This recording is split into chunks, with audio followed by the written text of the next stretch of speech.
MK yang menggugat meminta agar tunjangan pensiun anggota DPR dihapuskan karena kan dianggap hanya menjabat satu periode atau beberapa periode tapi mendapatkan tunjangan seumur hidup nih Bang. Tanggapannya mungkin dari pimpinan DPR. Ya sebenarnya kalau anggota DPR itu kan hanya mengikuti karena itu produk undang-undang yang sudah ada sejak beberapa waktu yang lalu. Nah, apapun itu kami akan tunduk dan patuh pada putusan Mahkamah Konstitusi. Apapun yang diputuskan kita akan ikut, demikian. Bang, tapi soal reklamasi Polri tadi sebenarnya ada indikasi dugaan pembangkangan nggak sih Bang? Karena kan ada dua tim ya. Kan memang kita sudah cek dan sudah juga disampaikan ke media bahwa tim yang dibentuk oleh kepolisian itu dalam rangka menyambut komisi reformasi yang akan dibentuk oleh Presiden. Dan setahu saya hal tersebut sudah disampaikan kepada Presiden tentang maksud dan tujuannya. Demikian. Jadi untuk mempermudah komisi reformasi yang dibentuk Presiden ketika akan masuk ke kepolisian dalam rangka menjalankan tugasnya. Demikian. Bang Dasko update terkait dengan KUHP kan sekarang udah mau masa reses itu seperti apa?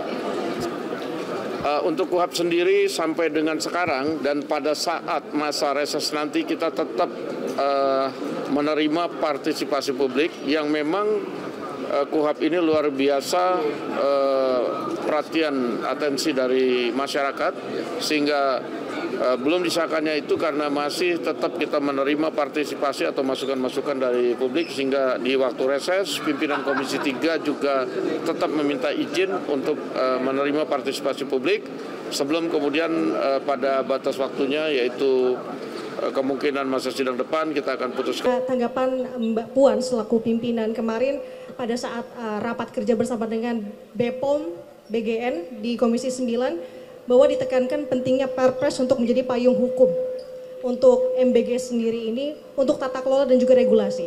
Kalau dari pimpinan melihat ini seperti apa? Sama halnya soal kasus radioaktif Mbak Cesium 137 di Cikande. Ini bagaimana melihatnya? Karena kan tentu berbahaya sekali untuk kesehatan. Bagaimana pesan untuk pemerintah untuk bisa menangani ini? Sementara demikian Mbak, terima kasih.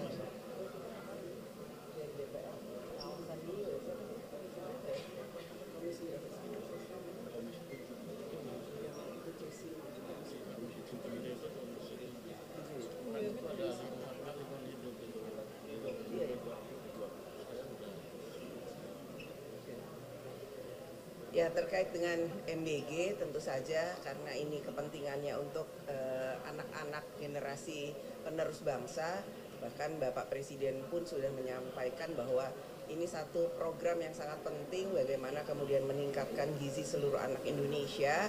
Namun tentu saja karena perlu dilakukan evaluasi secara total dan perlu diperbaiki. DPR RI kemarin melalui komisi sudah meminta supaya ada payung hukumnya berupa perpres dan saya sudah mendapatkan laporannya bahwa akan segera dikeluarkan perpres terkait payung hukum sehingga bisa melibatkan seluruh kementerian lembaga yang terkait sehingga nantinya bisa ikut membantu dan tentu saja menjaga jangan sampai kemudian proses dari penyediaan program makan bergizi ini mempunyai masalah lagi di lapangan. Jadi hal tersebut tentu saja kita harus sama-sama untuk mendukung bagaimana perbaikan di lapangan ini bisa segera ditindaklanjuti oleh pihak-pihak yang terkait. Karena memang ini programnya sangat baik untuk anak Indonesia meningkatkan gizi, hanya memang prosesnya dan mekanismenya yang harus total dievaluasi. Kemudian terkait dengan cesium yang tadi menjadi masalah di Cikande, tentu saja kami akan melakukan fungsi pengawasan dengan komisi yang terkait, ada komisi lingkungan hidup, komisi industri dan lain sebagainya nanti untuk bisa mengawasi dan itu tidak boleh terjadi lagi dan harus dievaluasi dan sekarang ditutup karena itu akan merugikan masyarakat yang berada di sekitar di situ. Ada tambahan?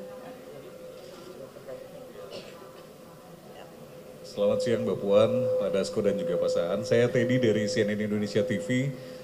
Kalau lihat dari sidang paripurna salah satunya membahas pengesahan rancangan undang-undang BUMN.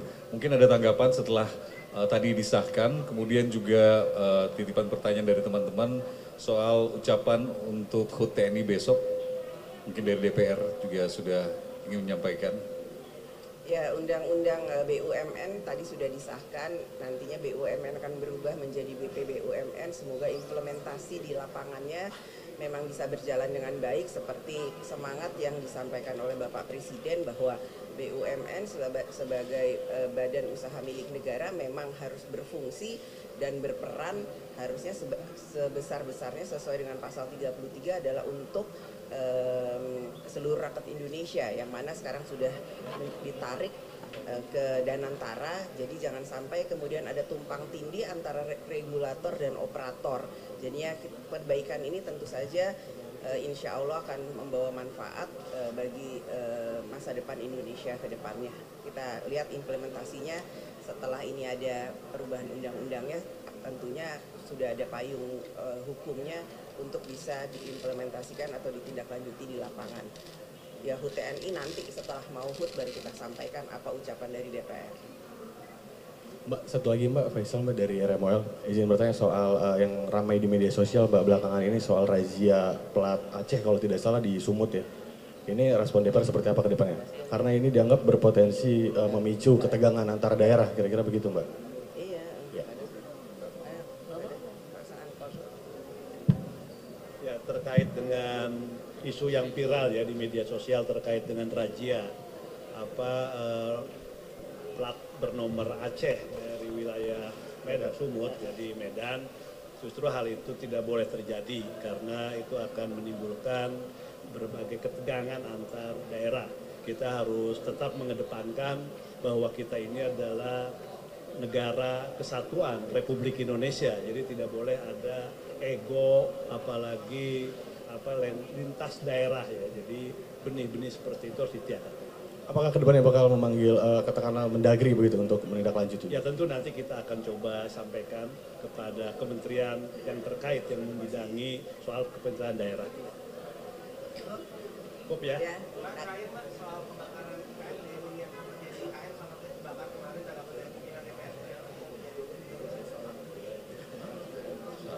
Ya, kita akan coba nanti cek, tapi yang penting penanganannya harus tetap secara cepat dan agar tidak merambat ke gedung-gedung yang lainnya. Jadi nanti DPR akan cek baik secara lapangan maupun kepada instansi yang terkait. Ya, cukup. Terima kasih. Sampai ketemu bulan depan.